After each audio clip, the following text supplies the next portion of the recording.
नमस्कार दोस्तों, राम राम। ये मनोविज्ञान के, ठीक है, मनोविज्ञान के आए हुए क्वेश्चन हैं, तो सभी के लिए उपयोगी हैं। टीचर से संबंधित जितनी भी भर्ती हैं उन सभी के लिए काम का है। तो चलिए देख लेते हैं।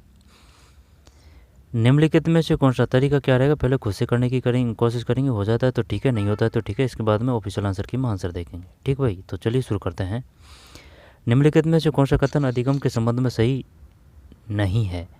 अधिगम अभ्यास द्वारा व्यवहार में परिवर्तन, ठीक है, खुद से करने की कोशिश कीजिए और क्वेश्चन फैक्ट व तथ्यों को सही तरीके से और याद करने की कोशिश कीजिए। टिक टिक से, जुगाड़ से, जैसे भी हो, जो लंबा टिके और जो नेगेटिव क्वेश्चन है वो ना हो। निम्नलिखित में कौन सा कथन अधिगम, अधिगम मतलब लर्निंग, के संबंध में सही नहीं है? बताइए क्या करें इसमें। ये बंदे ने किया है 3। ठीक है, निम्नलिखित में से कौन सा कथन अधिगम के संबंध में सही नहीं है? अधिगम मतलब लर्निंग। अधिगम अभ्यास द्वारा व्यवहार में परिवर्तन है, ये बात तो सही है। अधिगम अभ्यास द्वारा व्यवहार में परिवर्तन है, ठीक है। अधिगम अनुभवों के परिणाम स्वरूप होता है। अधिगम व्यवहार में अपेक्षाकृत स्थायी, अधिगम व्यवहार में अपेक्षाकृत स्थायी परिवर्तन है।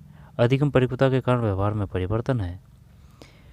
परिपक्वता के कारण लर्निंग ए चेंज इन ए व्यवहार ड्यू टू मैच्योरिटी। मैच्योरिटी, जब क्या मैच्योरिटी से अधिगम होता है, जैसे कि कोई 18 साल का हो गया या फिर कोई 40 साल का हो गया, तो मैच्योरिटी से अधिगम होता है।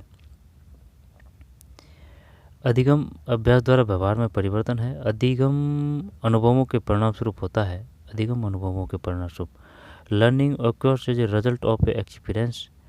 फिर अधिगम व्यवहार में अपेक्षाकृत स्थायी परिवर्तन है। Learning is a relative permanent change in व्यवहार। Permanent learning is a relativity permanent change in व्यवहार। 3 क्या है, तब क्या करें इसमें? क्या ये कर दें? अधिगम परिपक्वता के कारण व्यवहार में परिवर्तन है। परिपक्वता के कारण व्यवहार में परिवर्तन। अधिगम व्यवहार में अपेक्षाकृत स्थायी परिवर्तन है। स्थायी, स्थायी। अधिगम अनुभवों के परिणाम स्वरूप होता है ना, ये तो सही है। अधिगम अभ्यास द्वारा व्यवहार में ये सही है, ये सही है। अब यहाँ तो 3 है, यहाँ 4 है। अधिगम व्यवहार में अपेक्षाकृत स्थायी परिवर्तन है। अधिगम परिपक्वता के कारण व्यवहार में परिवर्तन है। परिपक्वता के कारण, मैच्योरिटी के कारण। 3 ही करते हैं, है ना, 3 ही करते हैं। ये जो 1 है इसमें क्या है ना, गलत गया ना, कुछ तो इसका प्रभाव पड़ा था, ये जो बंदे ने किया है इसका। 4 है इसमें, ठीक, टिके नहीं रहे। ये है इसमें अधिगम परिपक्वता के कारण व्यवहार में परिवर्तन है, ये गलत है। ठीक है, वो बताया था भी मैंने कि जैसे 18 साल का है, 40 साल का है, कोई 18 साल का ही एग्ज़ाम को फाइट कर लेता है, 40 साल का एग्ज़ाम को फाइट नहीं करता। अगर मैच्योरिटी से, अगर इस प्रकार से अगर अधिगम में सहायक है तो फिर वो इस प्रकार से स्थायी नहीं है ना, अभ्यास से ही होता है। भाई बड़ा होने से कोई अधिगम थोड़ी होता है। मैच्योरिटी तो वो कम्युनिटी, समाज से संबंधित है। 4 है इसमें, गलत गया।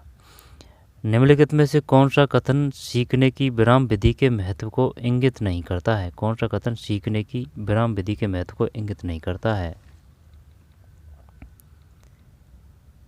निम्नलिखित में कौन सा कथन सीखने की विराम विधि के महत्व को इंगित नहीं करता है? सीखने में थकान नहीं होती, विराम विधि के महत्व को इंगित नहीं करता है, ये महत्व है, यानी कि प्लस पॉइंट है। सीखने में अभिरुचि बनी रहती है, प्लस पॉइंट है। मानसिक उबता नहीं होती, प्लस पॉइंट है। स्मृति चिन्ह समेकित नहीं होते। Memory trace not a consolidate. Memory trace not a consolidate. स्मृति चिन्ह समेकित नहीं होते, विराम विधि के महत्व को इंगित नहीं करता है। सही है, ये तो सही है, 2 में 2, ठीक, ये सही है, बाकी सब सही है। सीखने में थकान नहीं होती, सीखने में अभिरुचि बनी रहती है ना, विराम लेने, जैसे कि 3 घंटा पढ़ लिया, विराम ले लिया, फिर विराम ले लिया, फिर पढ़ लिया, 3 घंटा है ना, ऐसे लगातार, जैसे कि लगातार 7-8 घंटा पढ़ते हैं, या फिर जितने भी लगातार, वो क्षमता के ऊपर है, ठीक है, वो अलग अलग क्षमता के ऊपर है। वो कोई 5 घंटा लगातार में बोर नहीं होता है, कोई 1 घंटा में बोर हो जाता है। स्मृति क्षण समेकित नहीं होते। शिक्षक का निम्नलिखित में कौन सा कार्य सृजनशील बच्चे की क्षमता को अवरुद्ध करता है? शिक्षक का निम्नलिखित कौन सा कार्य सृजनशील बच्चे की क्षमता को अवरुद्ध यानी कि रोकता है? अपसारी का मतलब होता है जैसे कि ये अपसारी है तो वो बाहर की ओर है, अपसारी। और भी है ना, अभी से भीतर है, भीतर की ओर है, अभिसारी भीतर की ओर, भी से भीतर। अपसारी चिंतन के लिए प्रोत्साहन, ये सही है। दूसरों के विचारों की अनुरूपता के लिए जोर,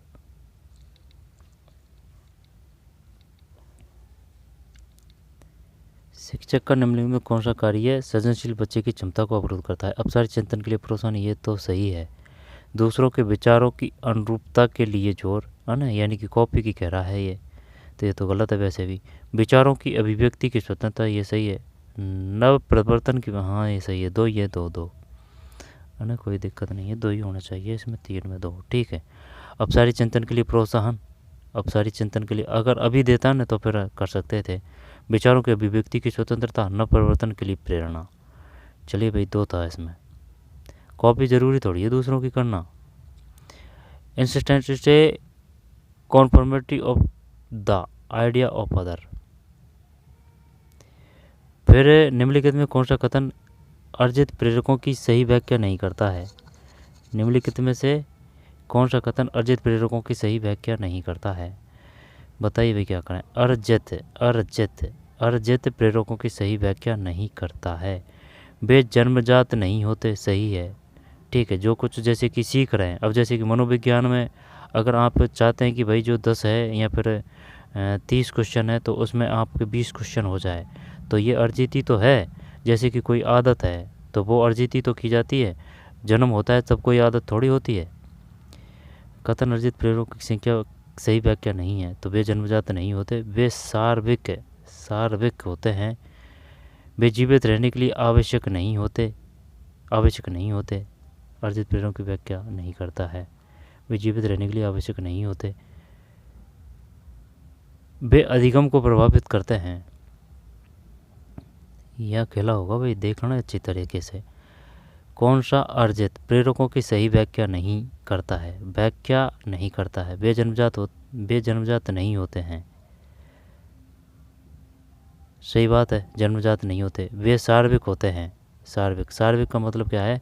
देयर आर यूनिवर्सल, वे सार्विक होते हैं, ठीक है। वे जीवित रहने के लिए आवश्यक नहीं होते। There are not essential to survival. वे अधिगम को प्रभावित करते हैं, ये 3 नहीं है। वे जीवित रहने के लिए आवश्यक नहीं होते। वे अधिगम को प्रभावित करते हैं, प्रेरकों की सही व्याख्या नहीं है। अधिगम को प्रभावित करते हैं, वे अधिगम को प्रभावित करते हैं। प्रेरक का मतलब मोटिव है इसमें। Correctly explain the acquired motive ही है, मोटिव के बारे में कर रहता है। वे अधिगम को प्रभावित करते हैं, ठीक है। वे सार्विक होते हैं। वे जन्मजात नहीं होते। वे जीवित रहने के लिए आवश्यक नहीं होते। तो मोटिवेशनल जीवित रहने के लिए आवश्यक नहीं होती, ये बात तो सही तो है। ये क्या करें भाई इसमें? वे यूनिवर्सल होते हैं, तो ऐसे करते हैं, है ना। ये जो 2 है ना, इसको करते हैं, देखी जाएगी। जीत गए भाई जंग, ठीक, जंग जीत गए। 2 है इसमें। वे सार्विक है ना, यूनिवर्सल नहीं है, ठीक है। अलग अलग समाज, अलग अलग देश, स्थिति परिस्थिति में अलग अलग यूनिवर्सल, अलग अलग नियम होते हैं, ठीक भाई। तो वे जन्मजात नहीं होते, ये बात तो बिल्कुल सही है। वे सार्विक होते हैं, वे सार्विक नहीं होते हैं, है ना, तो ये सही हो जाता। वे जीवित रहने के लिए आवश्यक नहीं होते, ये बात बिल्कुल सही है, ठीक है, गलत नहीं है। वे अधिगम को प्रभावित करते हैं। किसी कार्य का संतोषजनक प्रभाव उस कार्य के सीखने को प्रभावित करता है। सीखने का यह नियम किसके द्वारा प्रतिपादित किया गया? सीखने का स्किनर का है ना, इसमें कोई दिक्कत नहीं। सीखने का प्रयास व त्रुटि का थांडाई का है। संज्ञानात्मक जीन पियाजे का है। वाटसन व्यवहारवादी है। पावलोव का वो है, सार्थोरीर वो। किसी कार्य का संतोषजनक प्रभाव उस कार्य के सीखने को प्रभावित करता है। संतोषजनक प्रभाव, सीखने का यह नियम किसके द्वारा प्रतिपादित किया गया है? संतोषजनक की पूछ रहा है भाई अभी ये। किसी कार्य का संतोषजनक प्रभाव, है ना, तो प्रभाव का नियम किसका है? थार्नडाइक का ही है। तत्परता का नियम, प्रभाव का नियम, प्रयास पे त्रुटि का नियम। देखते हैं ये 5 में अगर मान लेता है तो सही है। थार्नडाइक बिल्ली पे किया था, पावलोव ने कुत्ते पे किया था, स्किनर ने चूहा और कबूतर पे किया था, वाटसन वैसे व्यवहारवादी है, सूझवादी ब्रदामर कोलर कॉप्पा है। ठीक है। जीन पियाजे संज्ञानात्मक है। नैतिकता का कोहलबर्ग है। नैतिकता का शास्त्रीय अनुबंध का सिद्धांत किसका है? तो फिर कोहलबर्ग या फिर जेरम पूर्नर का है। 5 में 2 है। थार्नडाइक बिल्ली पे किया था। श्रवण बाधित विद्यार्थियों के शिक्षण अधिगम हेतु कौन सा प्रशिक्षण आवश्यक नहीं है? आवश्यक नहीं है।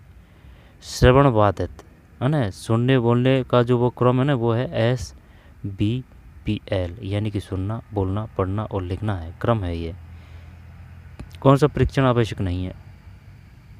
श्रवण बाधित यानी कि जो सुन नहीं सकते, कौन सा प्रशिक्षण आवश्यक नहीं है? ओष्ठपटन, संकेत पता है, ब्रेन लिपि है, गामक प्रशिक्षण। गामक प्रशिक्षण का मतलब है मोटर ट्रेनिंग सही है, ये सही है, ये सही है, ये सही है।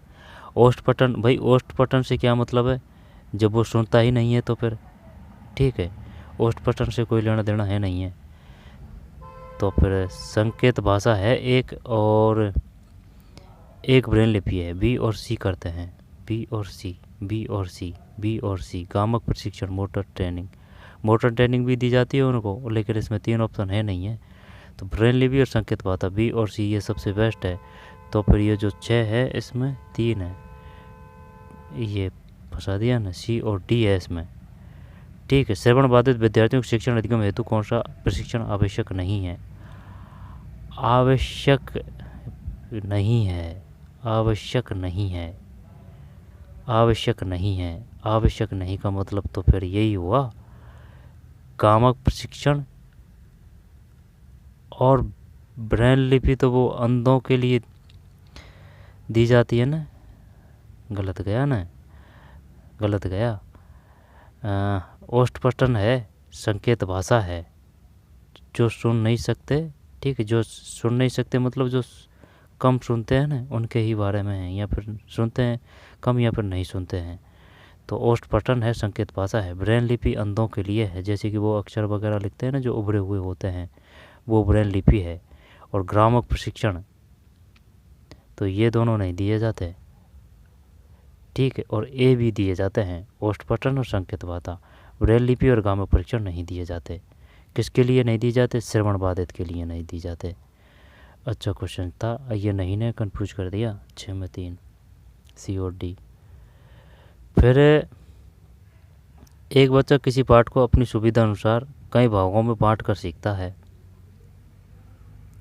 यह सीखने की कौन सी विधि है? एक बच्चा किसी पाठ को अपनी सुविधा अनुसार कई भागों में बांट कर सीखता है, यह सीखने की कौन सी विधि है? यह सीखने की कौन सी विधि है? एक बच्चा किसी पाठ को अपनी सुविधा अनुसार कई भागों में बांट कर सीखता है, यह सीखने की कौन सी विधि है? पूर्ण विधि, अविराम विधि, अंश विधि, प्रशासनिक विधि। एक बच्चा किसी पाठ को अपनी सुविधा अनुसार कई भागों में बांट कर, है ना, टुकड़ों में करके सीखता है, यह सीखने की कौन सी विधि है? पूर्ण विधि तो बिल्कुल नहीं है। अविराम विधि ये भी नहीं है, अविराम मतलब लगातार हो जाएगा, सही है। अंश विधि है। 7 में 3 है। विभिन्न आवश्यकताओं वाले विद्यार्थियों की समावेशी कक्षा के लिए, समावेशी कक्षा का मतलब दिव्यांग, समानता का व्यवहार के लिए कौन सी शिक्षण अधिगम व्यूहरचना महत्वपूर्ण होगी? मनोविज्ञान वो एक ही है। ठीक है, तो क्या करें अब इसमें? समावेशी कक्षा के लिए कौन सी शिक्षण अधिगम व्यूहरचना महत्वपूर्ण होगी? बहुसंवेदी शिक्षण, मल्टी सेंसरी टेक्निक, सहयोगी अधिगम तो है, कोऑपरेटिव लर्निंग, साथी शिक्षण, प्यूर ट्यूरिंग, दल शिक्षण, टीम टीचिंग। तो कौन सी शिक्षण अधिगम व्यूहरचना महत्वपूर्ण होगी? तो साथी तो होगी, दल शिक्षण भी होगा, सहयोगी अधिगम भी होगा, ये बहुसंवेदी, ये समझ में नहीं आ रही है बात। मल्टी सेंसरी टीचिंग, बहुसंवेदी, तो क्या चारों ही? हाँ, चारों ही कर देते हैं। इस बंदे ने किया ना, जो ही कर देते हैं। 8 में सही है, क्योंकि वो ऑप्शन सही है ना, बहुसंवेदी भी है, सहयोगी अधिगम भी है, साथी शिक्षण भी है, दल शिक्षण भी है, team teaching, pure Turing, P Turing, cooperative learning, multi sensory teaching. किस अधिगम नियोक्ता में निम्नलिखित हस्तक्षेप कार्यक्रम सुझाए गए हैं? किस अधिगम नियोक्ता में निम्नलिखित हस्तक्षेप कार्यक्रम सुझाए गए हैं? भाषाई समझ के लिए प्रयास, वर्तनी सुधार। क्या बोल रहा है? किस अधिगम नियोक्ता में निम्नलिखित में से हस्तक्षेप कार्यक्रम सुझाए गए हैं? In which learning a disability the a following intervention program are suggested. अधिगम नियोक्ता, जब कौन सी अधिगम नियोक्ता की बात है? भाषाई समझ के लिए प्रयास, ये इसकी बात पूछ रहा है। एक तो भाषा की पूछ रहा है, वर्तनी सुधार के लिए अभ्यास की पूछ रहा है। जब ये तो पता है अपन को, डिस्ग्राफिया है वो लिखने से संबंधित है, डिसलेक्सिया है वो बोलने से संबंधित, कैलकुलिया है वो गणित से संबंधित है। तो भाषा ही समझ, डिसलेक्सिया और वर्तनी सुधार के लिए अभ्यास। तो वर्तनी सुधार डिसकैलकुलिया बिल्कुल नहीं आएगा, है ना।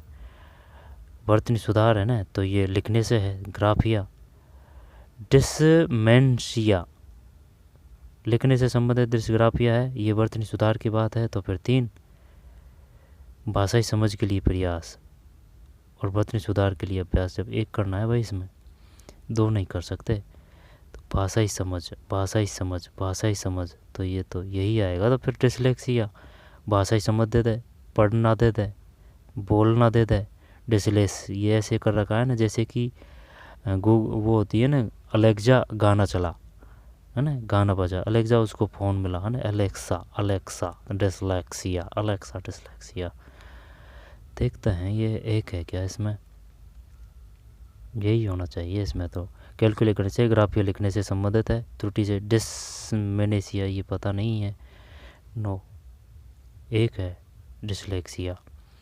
फिर किस मनोवैज्ञानिक अपने संज्ञानात्मक विकास सिद्धांत में वस्तु स्थायित्व का संप्रत्यय प्रस्तुत किया है? संप्रत्यय मतलब कॉन्सेप्ट। कॉग्निटिव डेवलपमेंट थ्योरी, ठीक, in the cognitive development theory. तो किस मनोवैज्ञानिक ने अपने संज्ञानात्मक विकास सिद्धांत में, संज्ञानात्मक ये जीन पियाजे का है, देखने की जरूरत नहीं है। जैसे कि संज्ञानात्मक में न आ रहा है, तो जीन पियाजे में भी न आ रहा है, जीन संज्ञान है, ठीक है। तो विकास सिद्धांत में वस्तु स्थायित्व का संप्रत्यय प्रस्तुत किया है। पियाजे वाइगोस की सामाजिक से है। ब्रूनर का कौन सा है? कोलबर का नैतिकता का सिद्धांत ब्रूनर का कौन सा है? ब्रूनर कोलबर का नैतिकता का, ब्रूनर वाइगोस की सामाजिक, पियाजे। यही है इसमें। तो वस्तु स्थायित्व संज्ञानात्मक, मूर्त अमूर्त, संक्रिया, ठीक, 0 से 2, शेष अवस्था, पूर्व शेष अवस्था, बाल्यावस्था, उत्तर बाल्यावस्था, किशोरावस्था। तो इसमें 1, ठीक, पियाजे है, जीन पियाजे। अनुदेशनात्मक कार्यक्रम के दौरान प्रतिपुष्टि द्वारा सुधार के उद्देश्य से किया गया मूल्यांकन कहलाता है। अनुदेशनात्मक कार्यक्रम के दौरान the evaluation done for the purpose of a improvement through feedback during the instructional programme is called as. अनुदेशनात्मक कार्यक्रम के दौरान प्रतिपुष्टि द्वारा सुधार के उद्देश्य से किया गया मूल्यांकन कहलाता है। प्रतिपुष्टि के, हाँ बेटा आपने ये सही किया है। योगात्मक, निदानात्मक, व्यवस्थात्मक, निर्माणात्मक या रचनात्मक। अनुदेशनात्मक कार्यक्रम के दौरान प्रतिपुष्टि, अनुदेशनात्मक किसे कहते हैं? जब the evaluation done for the purpose of the improvement through the feedback during the instructional programme is called as. योगात्मक नहीं है, डायग्नोस्टिक बोलते हैं, ठीक है। व्यवस्थात्मक, निर्माणात्मक, रचनात्मक,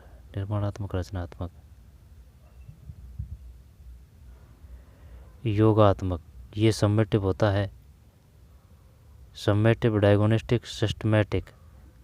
अनुदेशनात्मक कार्यक्रम के दौरान प्रतिपुष्टि द्वारा सुधार के उद्देश्य से किया गया। रचनावाद तो नहीं आएगा भैया। चलिए करते हैं, सिस्टमैटिक करते हैं। जैसे कि बच्चे ने एक चीज़ एक का सही आंसर दिया, तो हाँ बेटा आपने सही किया है, तो वो कोशिश करेगा कि भाई मैं और भी गुरुजियों को सही क्वेश्चन बताऊं, जिससे कि मुझे और शाबाशी मिले। तो ये देखते हैं, ये अगर मान लेता है तो ठीक है। 4 ही है भाई इसमें तो, है ना। निर्माणात्मक, रचनात्मक है, रचनात्मक, ये रचनात्मक से चक्कर पड़ रहा था बस। निर्माणात्मक, रचनात्मक। कौन सा एक बाह्य अभिप्रेरक नहीं है? बाह्य अभिप्रेरक नहीं है, बाह्य अभिप्रेरक। एक्सटर्नल मोटिव, एक्सटर्नल तो फिर अनुमोदन, अप्रूवल, पावर, अचीवमेंट, विश्राम। ये तो बिल्कुल गलत है, अचीवमेंट है ना, ये अंदर का है ना अचीवमेंट। अनुमोदन है, सत्ता है, विश्राम है, विश्राम बाहर का ही है। चल 3 करते हैं। 12 में कौन सा एक बाह्य अभिप्रेरक नहीं है? विश्राम। तो क्या अचीवमेंट बाहर का है? कौन सा एक बाह्य अभिप्रेरक नहीं है? Which is a not a external motive.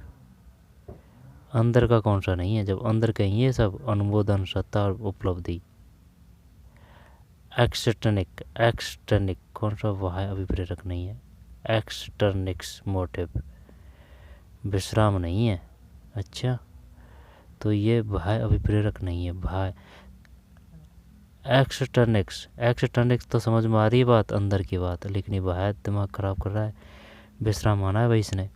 मानसिक आयु वैसे मानसिक, वैसे बुद्धि वैसे विनय है, कोई दिक्कत नहीं है। और जो स्पीयरमैन है ना, स्पीयरमैन वो द्विकारक हो या त्रिकारक सिद्धांत स्पीयरमैन नहीं दिया था। वेसलर, टर्मन, स्टर्न, विनय, साइमन विनय। 13 में 1 है विनय। मानसिक आयु, बुद्धिलब्धि का सूत्र क्या है? ME/C/100। ME का मतलब है मेंटल एज, C का मतलब करंट एज। 1 है इसमें विनय, साइमन विनय परीक्षण, विनय है। गहने के अधिगम प्रतिमान के अनुसार किसी संप्रदाय अधिगम के पूर्व किस प्रकार के अधिगम की आवश्यकता नहीं होगी? ये पता नहीं है। 14 में 2 है। गहने के अधिगम प्रतिमान के अनुसार किसी संप्रदाय अधिगम के पूर्व किस प्रकार के अधिगम की आवश्यकता नहीं होगी? ये इसकी नहीं होगी, जबकि श्रृंखला अधिगम है, संकेत अधिगम है, विभेदन अधिगम है। नियम अधिगम नहीं है। श्रृंखला अधिगम, संकेत अधिगम, विभेदन अधिगम, नियम ठीक है। गहने का कौन सा था भाई? निम्नलिखित में कौन सा बुद्धि परीक्षण के एक अशाब्दिक बुद्धि परीक्षण? अशाब्दिक, तो अशाब्दिक का मतलब है आर्मी अल्फा परीक्षण, रेमैन का प्रोग्रेसिव मैट्रिसेस परीक्षण, विनय साइमन परीक्षण, जलोटा सामान्य मानसिक योग्यता परीक्षण। एक अशाब्दिक बुद्धि परीक्षण है। आर्मी अल्फा तो है शाब्दिक, रेमैन का प्रोग्रेसिव मैट्रिसेस, विनय साइमन परीक्षण, जलोटा मानसिक योग्यता परीक्षण। और जो भी कार्ड वगैरह दिए जाते हैं वो किसमें है? तो फिर क्या ये कर दें? विनय साइमन परीक्षण अशाब्दिक, यानी कि जिसमें शब्द नहीं हो। देखते हैं 3 करें क्या? तो इसमें देखते हैं भाई 15 में क्या है? 2 है ठीक है। तो कौन सा बुद्धि परीक्षण के एक अशाब्दिक बुद्धि परीक्षण? अशाब्दिक सिर्फ ये है, रेवेन का प्रोग्रेसिव मैट्रिसेस परीक्षण। वो पूछेगा कि ये बताइए प्रोग्रेसिव मैट्रिसेस परीक्षण किसका है? रेवेन है। आर्मी अल्फा परीक्षण ये किस प्रकार का है? ये शाब्दिक है, ठीक है, ये शाब्दिक है, यानी कि शब्दों का प्रयोग किया जाता है आर्मी अल्फा परीक्षण में, विनय साइमन परीक्षण में।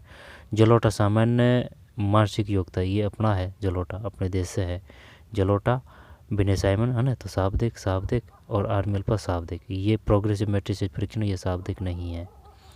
वाइगोस की सामाजिक से है, देखने की जरूरत नहीं कतई एकदम। वाइगो के अनुसार वह भाषा जो स्वयं की ओर निर्देशित होता है कहलाता है, जो स्वयं की ओर निर्देशित होता है। सामाजिक भाषण, निजी भाषण, वाइगोस्की ने सामाजिकता का दिया था। 1 करते हैं 16 में। वाइगोस्की के अनुसार वह भाषण जो स्वयं की ओर निर्देशित होता है, प्राइवेट स्पीच। अच्छा, ये सिद्धांत की नहीं पूछ रहा है, ठीक है, निजी भाषण गलत गया। कौन सी शिक्षण अधिगम पद्धति बाल केंद्रित एवं प्रगतिशील शिक्षा से सम्मिलित नहीं है? तो फिर बाल केंद्रित एवं प्रगतिशील शिक्षा में सम्मिलित नहीं है। प्रयोजन विधि किसके की है? किलपर्टिक। समस्या समाधान विधि, भाषण बिल्कुल नहीं है, बोर होने लग जाते हैं बच्चे। प्रयोगात्मक एक्सपेरिमेंटल है, फिर प्रोजेक्ट है, प्रॉब्लम सॉल्विंग है, भाषण ही करते हैं। 17 में 3। फिर निम्नलिखित में कौन सा कारक व्यक्ति की विभिन्नताओं को प्रभावित करने वाले वंशानुगत कारकों में सम्मिलित नहीं है? शारीरिक संरचना, बुद्धि, एटीट्यूड और एप्टीट्यूड। बुद्धि तो है, शारीरिक संरचना भी है, कोई दिक्कत नहीं है। अब या तो तू एप्टीट्यूड कर या फिर अभिवृत्ति कर, वंशानुगत कारकों में सम्मिलित नहीं है। जब अर्जित क्या करते हैं अपन, अर्जित क्या करते हैं, अभिवृत्ति करते हैं, एटीट्यूड।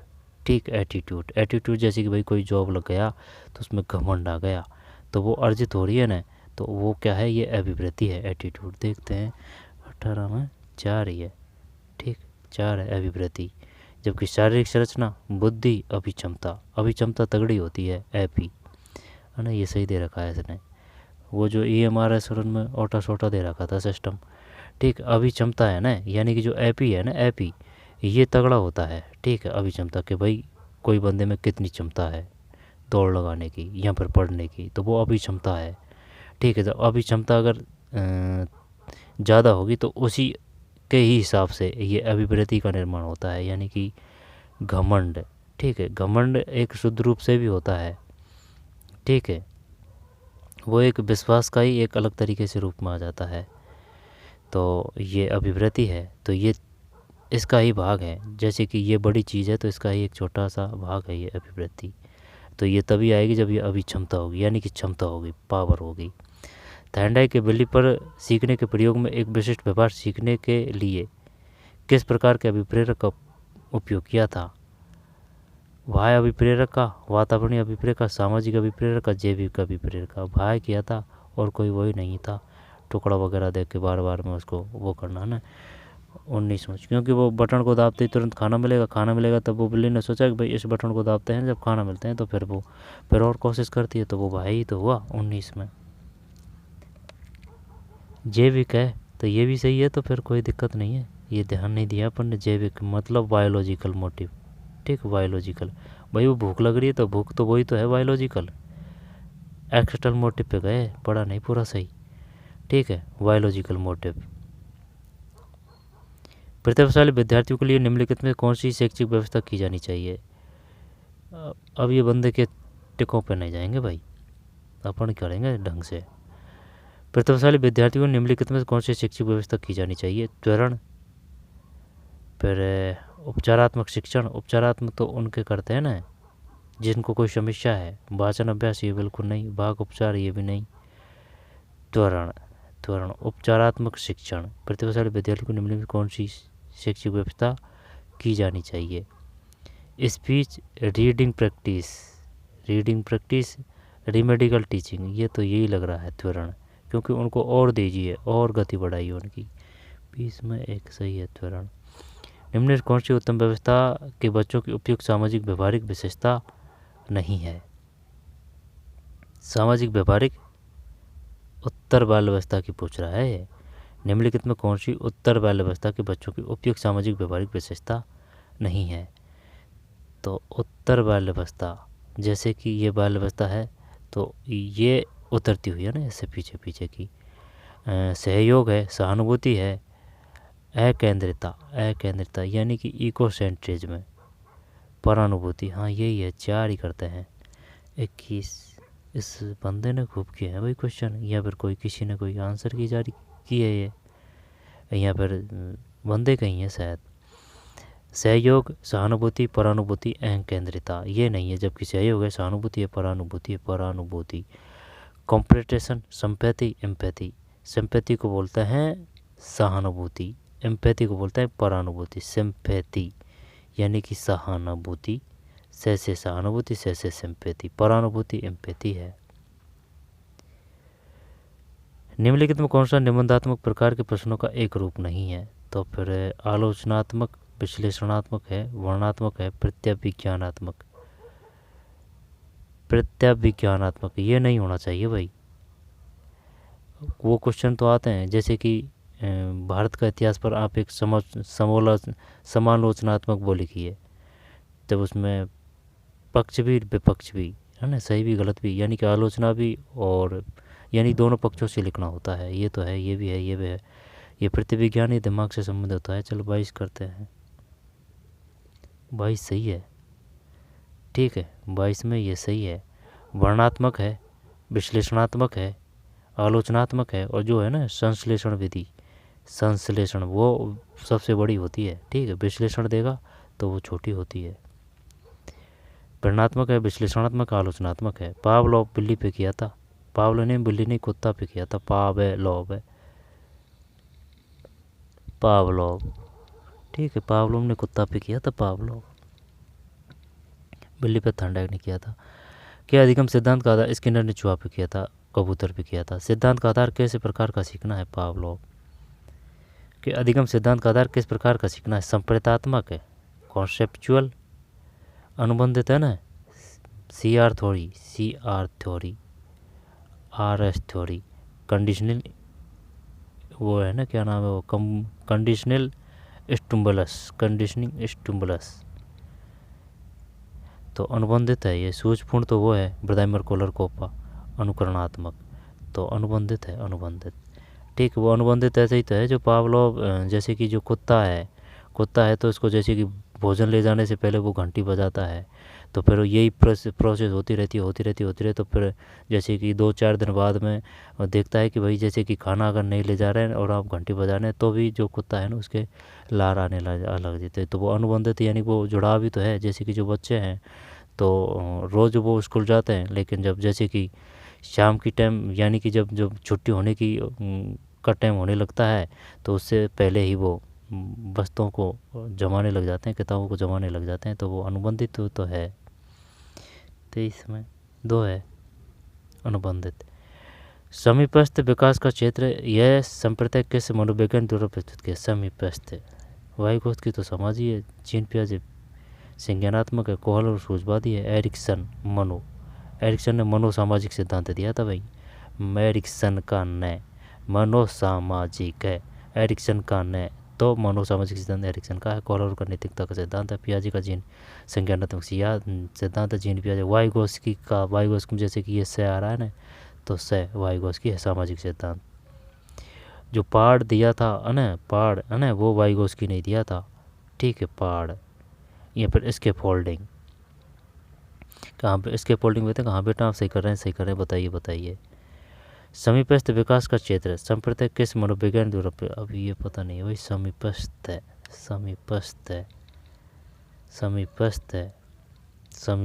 है। देखते हैं, चॉइस में 2 है, वाइगोत्स्की। समीपस्थ विकास का क्षेत्र, यह संप्रदाय किस मनोविज्ञान का, वाइगोत्स्की। निम्न में से कौन सा कारक अधिगम के नकारात्मक रूप से प्रभावित करता है,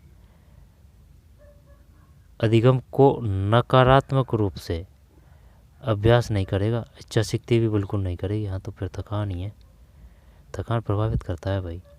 तो 25 में 4 ही है। अब जैसे सुबह से लेकर शाम तक पढ़ते रहते हैं, तो वो शाम की तो प्रभाव तो पड़ेगा ना, कुछ तो प्रभाव पड़ेगा ना। जब एक बच्चे का नैतिक विकास, लेकिन यही बात है, अगर जैसे कि ये थकान तभी आएगी जब आप जैसे कि ये इच्छा शक्ति नहीं होगी और अभिप्रेरणा नहीं होगी ना, तभी आप में थकान आएगी। जब एक बच्चे का नैतिक विकास एक अच्छा लड़का या अच्छी लड़की घोषित होने की इच्छा पर आधारित हो, यानी कि ये परिहार की बात कर रहा है, तो इस नैतिकता का संबंध किससे है, तो फिर अच्छे अंतर्व्यक्ति में एक अच्छा लड़का या अच्छी लड़की घोषित होने की इच्छा पर आधारित होता है। तो आज्ञाकारिता दंड नहीं आएगा। व्यक्तिवाद विनियम, सामाजिक अनुबंधन करें या फिर अच्छे अंतर्व्यक्तिक संबंध करें, अच्छा लड़की अच्छा लड़का, तो गुड रिलेशनशिप, सोशल कॉन्टेक्स्ट, नैतिक विकास का एक अच्छा लड़का अच्छी लड़की घोषित होने की इच्छा पर आधारित है। आज्ञाकारिता एवं दंड ये तो नहीं आएगा। व्यक्तिवाद एवं विनियम ये भी नहीं आएगा, या तो ये कर या फिर ये कर। अच्छे अंतर्व्यक्तिक संबंध, चलो यही करते हैं। ये हो सामाजिक अनुबंध भी हो सकता है भाई, तो फिर अच्छे अंतर्व्यक्तिक संबंध, नैतिक विकास का एक अच्छा लड़का, नैतिक है ना, तो फिर अच्छा ही कर देते हैं। 26 में अच्छा ही है, अच्छे नैतिक अंतर्व्यक्तिक संबंध। विकास की प्रक्रिया प्रारंभ होती है, जन्म से मृत्यु तक होती है, कोई दिक्कत नहीं है। नहीं, एक मिनट सुनो। ये गर्भाधान से जन्म से मृत्यु तक विकास की प्रक्रिया। तो क्या गर्भाधान से परिपक्वता तक, जन्म से परिपक्वता तक विकास, यही है जन्म से मृत्यु है। 27 में 4 ये औसत है, ठीक। और जो वो होता है ना IQ लेवल दिवाड़े प्रतिभाशाली, वो 140 है, 140 IQ से ऊपर, ठीक। जड़ बुद्धि में कितने आएंगे? जड़ बुद्धि में औसतता ही हो गया, औसत का तो जड़ बुद्धि, ठीक है।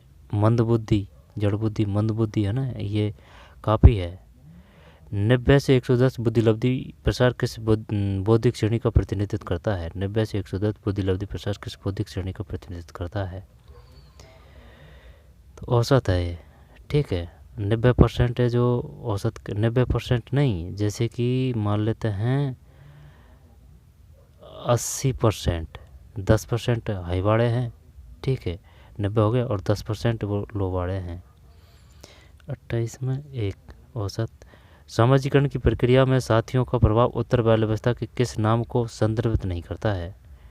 साथियों का प्रभाव उत्तर बाल अवस्था के किस नाम को संदर्भित नहीं करता है? दल आयु, अनुरूपता की आयु, खेल आयु, संक्रमण आयु। सामाजिकरण की प्रक्रिया में साथियों का प्रभाव उत्तर बाल अवस्था में किस नाम को संदर्भित?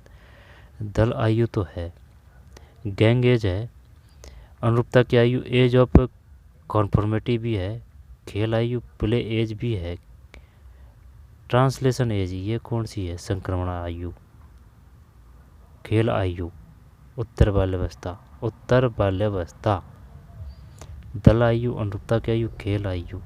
क्या करें इसमें? क्या यही 4 ही कर दें क्या? तो सही है भाई, संक्रमण आयु है ना। ये बंदे के काफ़ी क्वेश्चन सही है। निम्न में कौन से कथन विकास के संदर्भ में सही नहीं है? तो विकास, डेवलपमेंट, विकास के प्रक्रियात्मक परिवर्तन होते हैं। प्रक्रियात्मक का मतलब क्या है? डेवलपमेंट इन्वॉल्व्स इन फंक्शन चेंज, डेवलपमेंट इन्वॉल्व्स इन फंक्शन चेंज, ये है। फिर विकासात्मक प्रतिमान पैटर्न पूर्वान्वय में होता है। विकास सामान्य से विशिष्ट की ओर होता है, विशिष्ट से सामान्य, विशिष्ट उदाहरणों को भी बोलते हैं। तो फिर सभी बच्चों का विकास एक समान नहीं, ये बिल्कुल नहीं है, एक समान नहीं होता है ना, ये तो अलग ही दिख रहा है, तो ये हटा देते हैं। विकास में प्रक्रियात्मक परिवर्तन होते हैं। जो प्रक्रियात्मक किसे बोलेंगे? डेवलपमेंट इन्वॉल्व्स इन फंक्शन चेंज, ठीक है, ये है।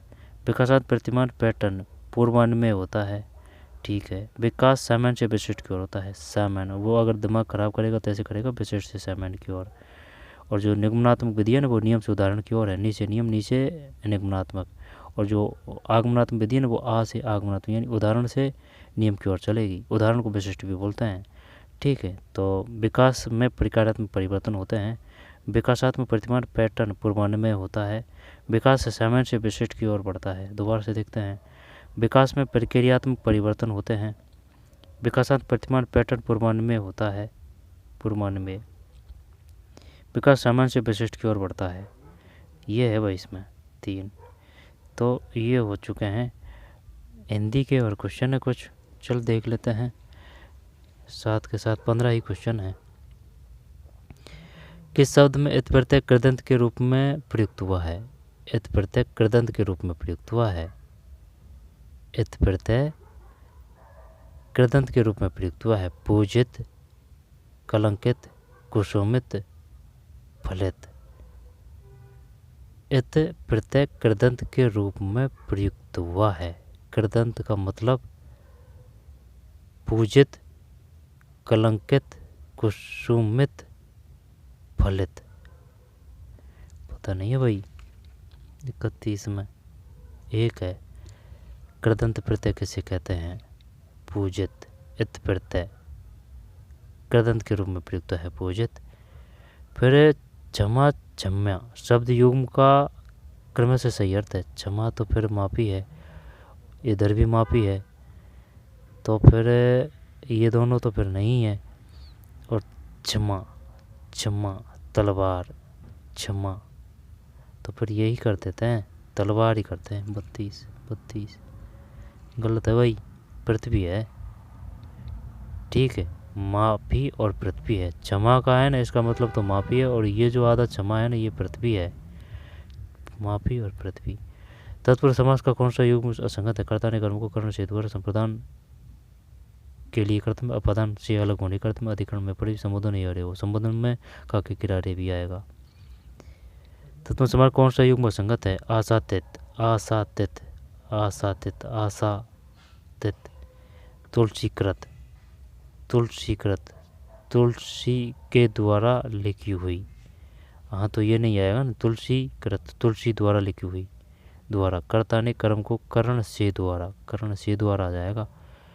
आसातित, आशा से तित, है ना। रसोई घर, रसोई के लिए घर। गृहस्थ, गृहस्थ, गृहस्थ, घर में गृहस्थ का क्या होगा? समास है। गृहस्थ का समास विग्रह क्या होगा? गृहस्थ का, गृहस्थ। तो ये तो सही आ रहा है, फिर यही कर देते हैं, क्योंकि तुलसीकृत, तुलसी के द्वारा कृत। 33 में 2 है।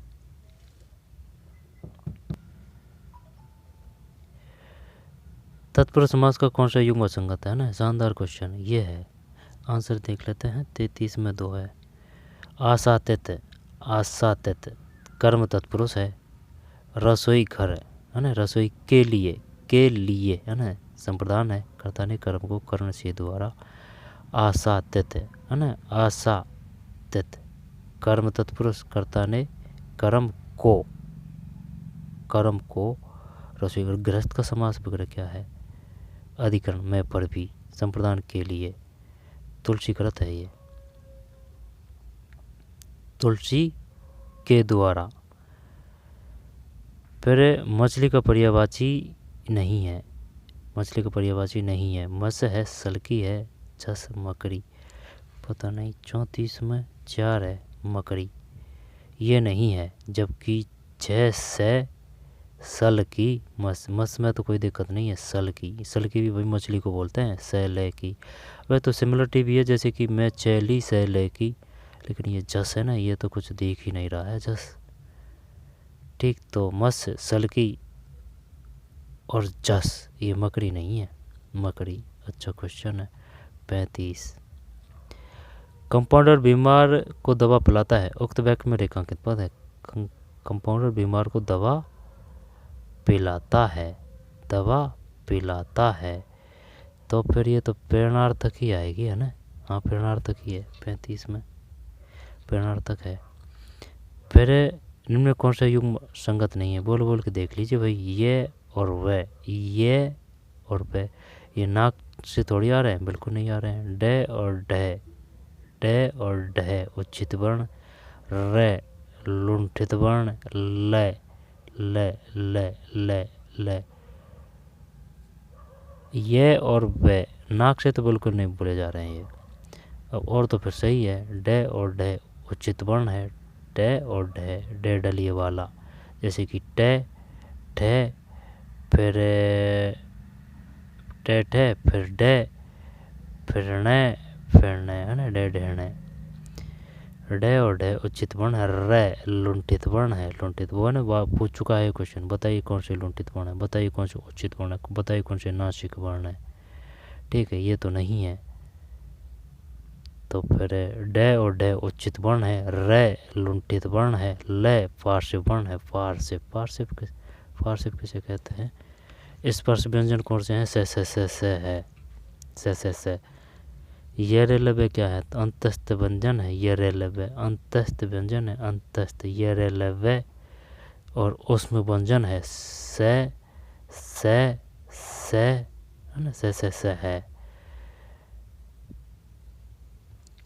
36 में 1 है, ये वे। ठीक है, डे डे रे लुंठित ले पार्श्विक। गुणवाचक विशेषण का उदाहरण नहीं है। गुण से गुणी पता चलेगा, तो फिर गुण का पता होना चाहिए। तो अच्छा है, बुरा है, लाल है, आधा नहीं आएगा। आधा, यहाँ पर जैसे अधूरा दे दे, पूरा दे दे। ठीक है। यहाँ पर सबूरा दे दे है ना, कैसे भी दे दे, जिससे अगर गुण का पता नहीं चल रहा है तो ये है कि ये जो क्वेश्चन है ना ये उसमें KVS में भी आ चुका है 37 में 2, ठीक आधा है। तो अच्छा है, बुरा है, लाल है, आधा नहीं है। भाई गुण का पता चलना चाहिए ना। किस विकल्प के शब्द तत्सम नहीं है, तो फिर तत्सम जो संस्कृत से आए हुए शब्द हैं, संस्कृत से आए हुए जो शब्द जो हिंदी में प्रयोग करते हैं उन्हें तत्सम शब्द कहते हैं। तो फिर बयार काज है, स्वामी पक्ष है, कर्णवश है, आज्ञा और राजा राजन तत्सम नहीं है। जब बयार और काज, बयार और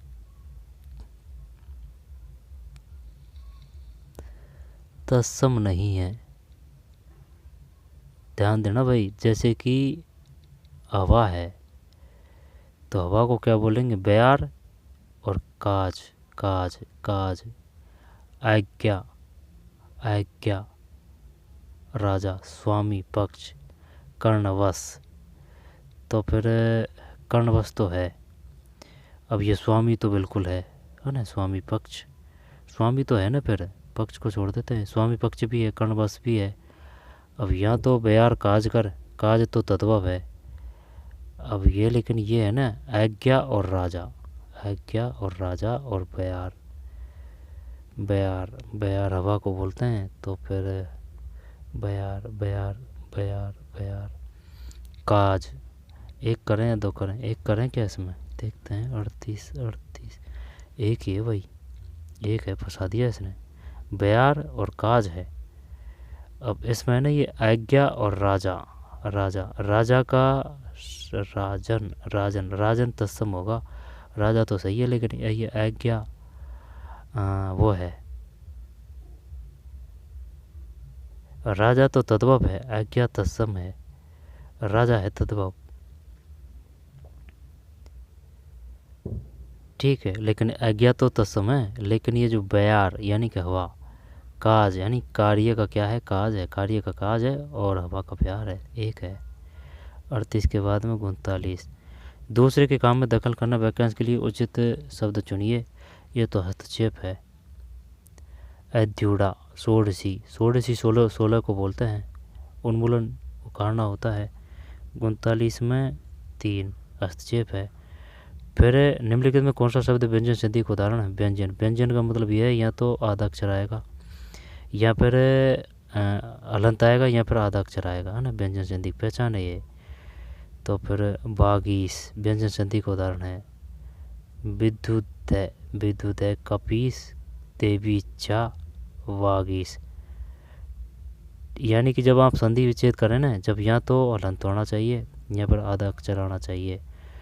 तो आधा अक्षर है इसकी पहचान व्यंजन की। बागीस, बागीस, देवी इच्छा, देवी इच्छा, कपीस, ये है। विदुदन, विदुदन देखते हैं 40 40, गलत है भाई, ये तो गलत गया अपना। कौन सा शब्द व्यंजन संधि का उदाहरण है, वागीस है, वागीस वागीस। और जैसे कि दीर्घ है, दीर्घ का ऐसे कर रखा है कि भाई जो मात्रा है वो दीर्घ है, यानी कि दीर्घ बड़ा आदमी को बड़ा को कहते हैं दीर्घ, तो मात्रा है बड़ी आएगी, ठीक है, बड़ी मात्रा आएगी दीर्घ, ठीक है, बड़ी मात्रा आएगी इस प्रकार से। और जो वृद्धि है ना, वृद्धि, वृद्धि यानी कि जो वृद्धि की ये जो मात्रा है ना, इसका मतलब ये है मात्रा की वृद्धि हो रही है, ठीक, मात्रा की वृद्धि हो रही है। अयादि अय, यण में यह, ठीक है। और जो गुण संधि है उसमें ऊ की ध्वनि आएगी या ऊ की मात्रा आएगी या फिर ऊ आएगा। 40 में 1 है, बागीस। किस विकल्प के शब्दों में प्रत्यय संबंधी अशुद्धि है, प्रत्यय। अब इसका कैसे पता चलेगा, विवाहेतर, चिह्न, माननीय, नायन, प्रत्याशी, प्रेमुदित, पांडित्यता, बाहुल्यता, पांडित्यता, प्रत्याशी, प्रेमुदित, प्रत्याशी, प्रेमुदित। तो माननीय, नायन, विवाहेतर, चिन्ह, पांडित्यता, बाहुल्यता, पांडित्यता। इनमें मिस्टेक लग रही है कुछ।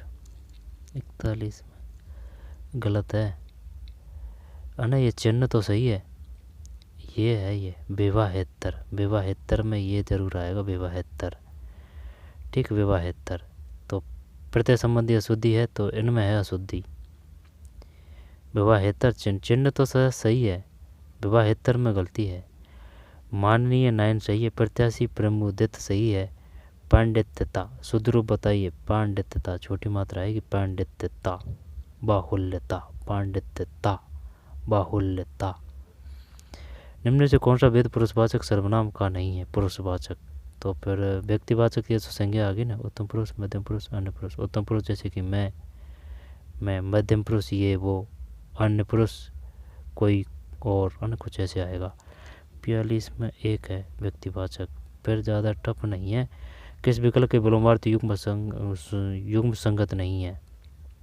आज्ञा का अवज्ञा आएगा, आज्ञा का अवज्ञा। आचार का अनाचार, आवचन का निराचन, आलसी का आलसी में बिल्कुल सही है।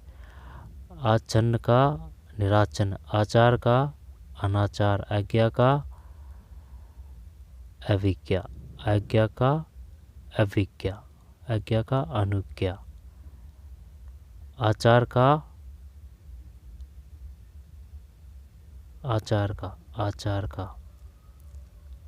आज्ञा का अविज्ञा, आज्ञा का अविज्ञा, 43 में एक ही है। ठीक, आज्ञा का अविज्ञा है। आचार का अनाचार सही है, आचार का अनाचार सही है। आचरण का निराचरण सही है, आलसी का उद्यमी सही है। किस विकल्प के शब्द अभी उपसर्ग से निर्मित नहीं है? तो फिर आधिकारिक और आध्यात्मिक सही है। जब अभ्युदय, अभिषेक, अभिशिष्ट, अभिषिप्त, अभिराम अभ्यागत, अभिराम अभ्यागत है, अभिराम। ठीक, अभिराम। अगर मूल शब्द निकाल लिया ना हमने तो प्रत्यय सही हो जाएगा, संधि सही हो जाएगी। ठीक है, प्रत्यय उपसर्ग और संधि दोनों तीनों चीज़ सही हो जाएगी अगर मूल शब्द निकाल लिया। तो फिर अभिराम अभ्यागत, अविष्ट, अभी। और अगर किसी प्रकार से सिस्टम नहीं बोल रहा तो बार बार के बोल के देख लीजिए जी। अभ्यागत, अभ्यागत, अभ्यागत, अभ्यागत, अभ्यागत, अभ्यागत, अभ्यागत आ रही है ना अभिधमनी के उत्पन्न, अभिधमनी। अभिराम अभ्यागत, अभिशिष्ट, अभिशिप्स, अभ्युदय, अभिषेक। किस विकल्प का शब्द व्यक्तिवाचक संज्ञा का उदाहरण नहीं है? व्यक्तिवाचक यानी कि पर्सनल। नगर है व्यक्तिवाचक, व्यक्तिवाचक संज्ञा का उदाहरण नहीं है। तो रामायण तो है, रामायण कोई और थोड़ी है। नहीं, रामायण है। आगरा भी एक है, ताजमहल भी एक है। नगर तो काफ़ी है ना, चाहे वो अपने देश को कहीं तो अगर जो काफ़ी है तो वो क्या है, कैटेगरी है। ठीक, अगर पर्सनल है तो भी व्यक्तिवाचक है नगर। 45 में एक है। तो यही क्वेश्चन थे। ठीक है, तो मिलते हैं कोई और पेपर में। ठीक भाई, धन्यवाद।